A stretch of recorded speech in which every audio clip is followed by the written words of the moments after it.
జగన్ ఉన్నప్పుడు ఎప్పుడు ఇట్లా రోడ్డు మీదకి వచ్చి ధర్నా చేసిందే లేదు. మాకు ప్రతి సెమిస్టర్ మంచిగానే ఫీజులు పడేవి, మంచిగా అన్ని వసతులు మాకు ఇచ్చారు జగన్ అన్న. ఇప్పుడు చంద్రబాబు గారు వచ్చిన తర్వాత మాకు ఇప్పుడు ఈ రోడ్లు పడాల్సిన పరిస్థితి వచ్చింది. మాకు ఇప్పుడు ఫీజు పడాలి, మేము ఓన్లీ ఎగ్జామ్స్ రాసుకోవాలి అంటే మాకు జగన్ కావాలి, జగన్ రావాలి. 2 లక్షల డాక్టర్ సీట్లు అమ్మేశాడు. 2 లక్షల డాక్టర్ సీట్లు అమ్మేశాడు. 15,000 నీకు 15,000 అన్నారు కావాలి. డబ్బున్నవాడే చదివితే పేదోడే పోవాలి. డబ్బున్నవాడే చదివితే పేదోడే పోవాలి. We want justice. We want justice. We want justice. మా లాస్ట్ మాట ఒకటండి, చంద్రబాబు గారు రాజీనామా చేయాలి, జగన్ రావాలి. చంద్రబాబు నాయుడు రాజీనామా చేయాలి, జగన్ రావాలి. నీకు 15,000 నీకు 15,000 అన్న రూపాయలు కూడా మాకు 15 రాలేదు. 15,000 లేదు. డాక్టర్ సీట్లు అమ్మేశాడు అంటే డబ్బున్నోడు చదువుకున్నాడు, పేదోడే పోవాలి. రోడ్లు అమ్మలు పడాలా, పేదలు రోడ్లు అమ్మలు పడాలా. పేదలు సంతోషంగా ఉండాలంటే జగన్ అన్న రావాలి, జగన్ అన్న వర్ధిల్లాలి. అందరికీ సమానత్వం జరగాలి.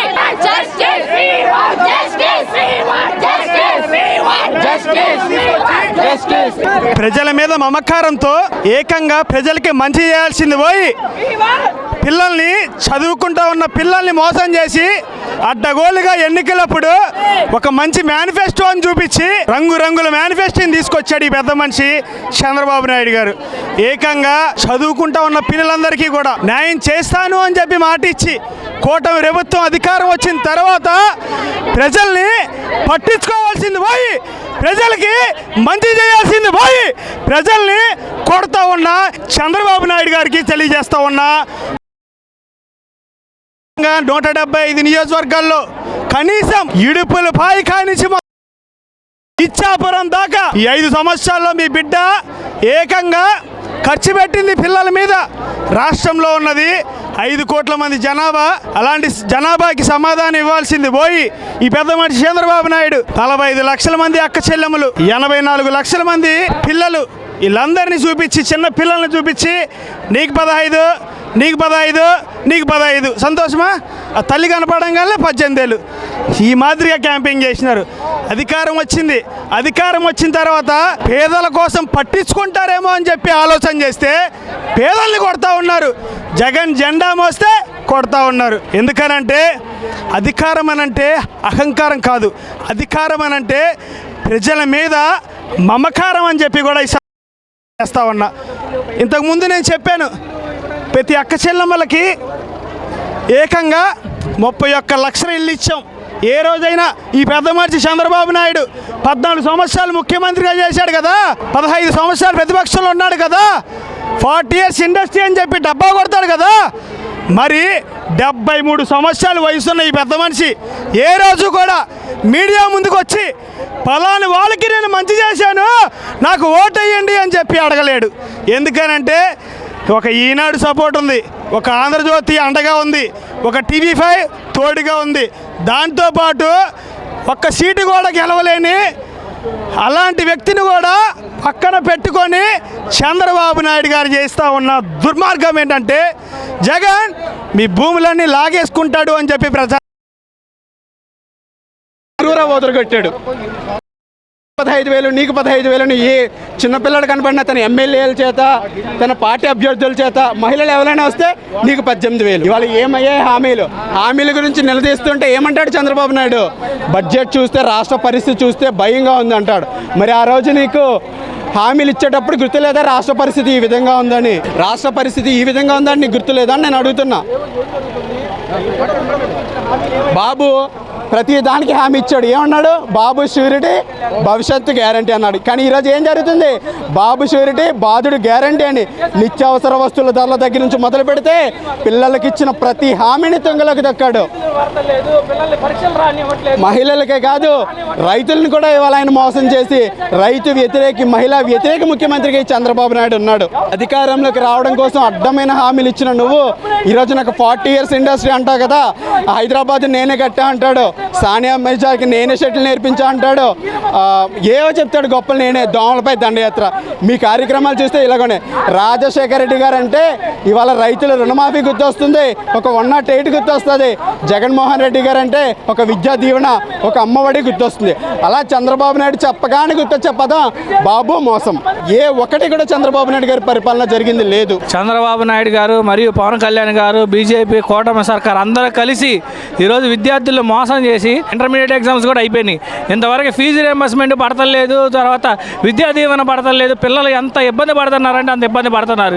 కాలేజీల్లో పిల్లల ఫీజులు కట్టలేదని పరీక్షలు కూడా రానికుండా ఆపేస్తున్నారు. తల్లిదండ్రులకు నోటీసులు పంపిస్తున్నారు. వీళ్ళకి మీకు పేద విద్యార్థులు అంటే మీకు ఎందుకు అంత సులకరండి? పేద విద్యార్థులు మీరు ఎందుకు అంత మోసం చేయాలి? విద్యార్థులకు ఫీజు రియంబర్స్మెంట్ మీరు సంవత్సరం నుంచి ఎందుకు ఇవ్వట్లేదు? మీరు ఒక్క దఫా కూడా మీరు విద్యార్థులకు రియంబర్స్మెంట్ డబ్బులు మీరు వేయలేదు. ప్రతి తల్లిదండ్రులను మీరు మోసం చేసి ఈరోజు ఓట్లు వేయించుకున్నారు. పిల్లల ఈరైపోతున్నా సరే మీరు చేయబోతుంటే స్కూల్లో నుంచి ఇలాగే నోటీసులు మెసేజ్లు పంపిస్తున్నారు.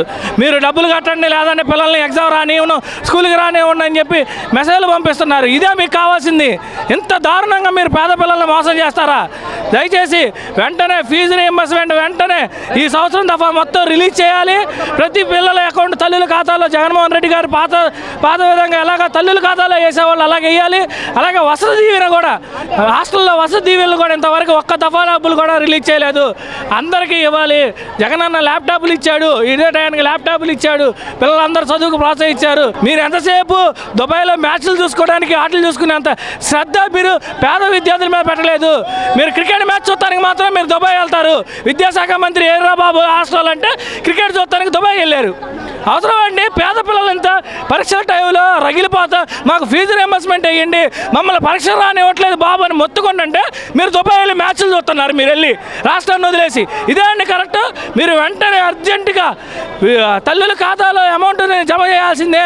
విద్యార్థులకి రక్షించాలి, మీరు విద్యార్థుల భవిష్యత్తుని కాపాడాలి. మీరు దయచేసి ముందు చేయండి. విద్యార్థుల పట్ల చాలా నిర్లక్ష్యం వహిస్తుంది. చదువు పట్ల కూడా మరి చాలా నిర్లక్ష్య ధోరణి కనబడుతుంది. నిజంగా ఫీజులు కట్టలేక విద్యార్థులకు హాల్ టికెట్లు రాక మరి ప్రైవేట్ కాలేజెస్లో మరి ఎలా అయితే కళాశాల క్లాస్ రూమ్లోంచి దూకేసి చచ్చిపోతున్న ఘటనలు మన ఈ రాష్ట్రంలో, దానికోసం ఈరోజు వైఎస్ఆర్సీపీ పార్టీ యువత పోరు. విద్యార్థులకు ఏదైతే పేద బడుగు బలహీన వర్గాలు ఫీజు రిమెంబర్స్తో చదువుతున్న ఉన్నత విద్యను మరి వారి నుంచి బహిష్కరించడానికి ప్రయత్నం చేసిన ఈ కూటమి ప్రభుత్వానికి బుద్ధి చెప్పడానికి, పేద ప్రజలకు ఉన్నత విద్య అందించడానికి ఈ పోరుబాట నిజంగా జయప్రదం చేయాలని చెప్పి, అట్లాగే జయప్రదం మరి ఇప్పటికైనా ఈ కూటమి ప్రభుత్వం కళ్ళు తెరిచి వారికి ఫీజు బకాయిలు చెల్లించాలని కోరుకుంటున్నాం. వైఎస్ఆర్సీపీ మరి పుట్టి 15 సంవత్సరాలు అవుతున్నందుకు నిజంగా ఈ రాష్ట్ర ప్రజలు అలాగే వైఎస్ఆర్ కుటుంబం కూడా చాలా హ్యాపీగా ఆనందంగా సంబరాలు జరుపుకుంటున్నాము. నిజంగా వైఎస్ఆర్సీపీ పార్టీ పుట్టింది వైఎస్ఆర్ సంక్షేమ పథకాల నుంచి. ఆ సంక్షేమ పథకాలను తండ్రి ఆశయాలను మరి కుమారుడు ఏ విధంగా నెరవేర్చాడో గత 2019 నుంచి 2024 వరకు మనం చూసాము. ఏ పథకమైనా సరే డైరెక్ట్గా ఎవరైతే సంక్షేమదారుడు ఉన్నాడో వారి ఖాతాలో జమ చేసిన గొప్ప నాయకత్వం, అట్లాగే అభివృద్ధిని కూడా పరుగులు పెట్టించిన నాయకత్వం ఏదైనా ఉందంటే ఈ రాష్ట్రంలో వైఎస్ జగన్మోహన్ రెడ్డి గారు. విద్యని ఎంత అభివృద్ధి చేశారో మన గవర్నమెంట్ స్కూల్స్ కానీ మన మెడికల్ కాలేజెస్ కానీ చూస్తే నిజంగా అభివృద్ధి అక్కడ తెలుస్తుంది.